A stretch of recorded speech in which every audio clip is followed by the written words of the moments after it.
mengagetkan dunia kedokteran di Timur Tengah.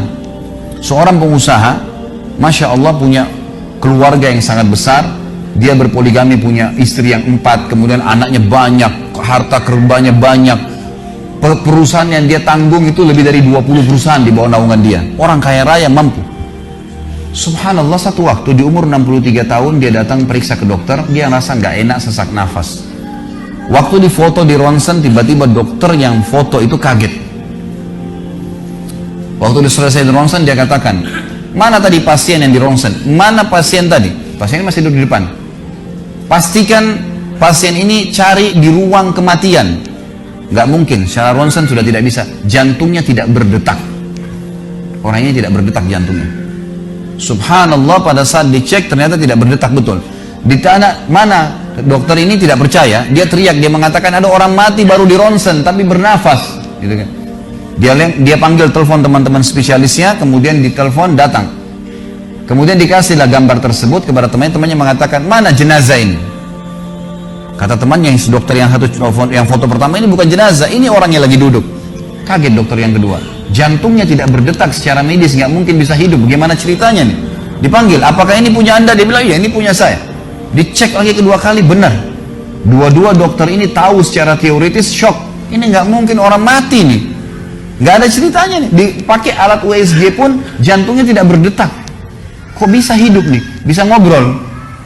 Telepon teman-temannya. Sampai dokter-dokter yang asli dari Jazirah Arab pun yang ada di Eropa, dokter spesialis pada datang keesokan harinya, cek, nggak percaya kejadian ini.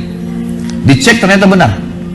Kemudian ditelusurin lah, kira-kira bagaimana bisa orang ini masih bernafas, masih ngomong. Si pasien ini mengatakan, ada apa sebenarnya? Dia bilang, orang seperti Anda nggak mungkin hidup, sudah mati. Lalu kata dia, apakah orang seperti saya, jantung tidak berdetak, bisa punya keluarga? Mereka bilang, mustahil. Dia bilang, saya punya istri, dan saya melayani mereka. Apakah orang seperti saya bisa bekerja? Dia bilang, mustahil. Saya menaungi 20 perusahaan saya. Semuanya bisa berjalan. Mereka nggak percaya. Sampai datang seorang dokter yang senior dari Jerman, datang khusus karena kasus masalah ini, diundang oleh dokter-dokter spesialis tadi. Dicek, ditemukan ternyata teman-teman sekalian, di bagian bawah jantungnya ada urat-urat saraf seperti terbuat, ya, seperti dibuat secara alami yang mengalirkan darah-darah tertentu sehingga ada pompa nafas di situ. Tidak ada di manusia lain, cuma di orang ini saja. Semua dokter mengatakan ini nggak masuk di akal, nggak ada manusia seperti ini di dunia. Jantungnya sudah tidak bergerak tapi masih bisa hidup karena dari rongga-rongga urat saraf yang keluar itu bisa masuk udara, oksigen, dan terpompa, akhirnya hidup dan hidupnya normal, gitu kan. Subhanallah, ini sesuatu keajaiban. Lalu kemudian ditanggapi oleh seorang syekh yang memang teman dekatnya orang ini, mengatakan, yang saya tahu, ini sebenarnya disampaikan dalam khutbah Jumat. Lalu dia mengatakan, yang saya tahu, orang ini tidak pernah ketinggalan puasa Senin Kamis, tidak pernah ketinggalan puasa Ayyamul Bid. Semua puasa sunnah dan wajib dijalankan, dan tidak pernah buka puasa sendiri, pasti buka puasain orang lain. Tidak ada kegiatan sosial, buat gali sumur, bangun masjid, bagi kitab Al-Quran, tidak pernah kecuali dia ada di situ. Walaupun andilnya tidak besar, tapi selalu ada. Orang tuanya selalu dibaktiin, selalu bersedekah, selalu kalau datang kepada saya diskusi tentang masalahnya orang. Ini ada tetangga saya punya masalah begini, bagaimana jalan keluarnya secara syariat, dan seterusnya. Hidupnya sibuk dengan ibadah kepada Allah Subhanahu Wa Taala. Allah ciptakan urat saraf khusus sehingga bisa terpompa, ya, udara masuk ke jantungnya.